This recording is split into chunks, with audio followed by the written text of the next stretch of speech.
مرکز خرید مرجان کیش یکی از بزرگترین مراکز خرید کیش محسوب میشه. در اون علاوه بر مغازه‌های بسیاری که وجود داره، سویت هایی هم وجود داره که برای اقامت مسافران هستش. کافی شاپ و رستوران هم در این مرکز خرید وجود داره. چند تا بانک هم هستش که میتونین کارهای بانکیتون هم در اون انجام بدین. توی این ویدیو مغازه ها، رستوران ها، کافی شاپ و سویت هایی که برای اقامت مسافران هست رو بهتون نشون میدم.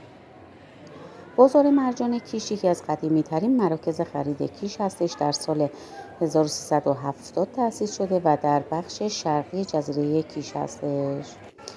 این بازار دارای غرفه‌های فروشگاهی متنوع، رستوران و سویت و امکانات مختلفی هستش.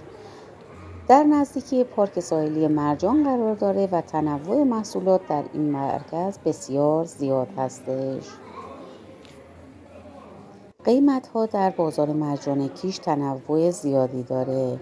شما میتونید محصولات برندم توی این بازار ببینید. محصولات با کیفیت کمتر هم توی این بازار پیدا میشه. محصولات برندش که خب قیمت های خورده بالاست، ولی محصولات با کیفیت کمتر رو شما میتونید با قیمت کم در این بازار ببینید. بعضی از قیمت ها رو همونجوری که مشاهده میکنین در اینجا گذاشتم که فرق قیمت ها رو در این بازار با جاهای دیگه مقایسه کنین اگه خواستین خرید انجام بدین.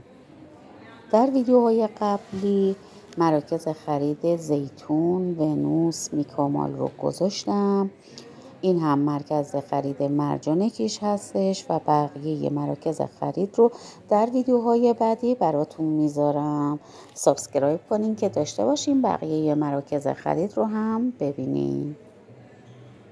قیمت اجاره این اقامتگاه هایی که در این مرکز خرید وجود داره نسبت به هتل ها خیلی قیمتش کمتره. شما برای صرفه جویی میتونین از این اقامتگاه ها استفاده کنید.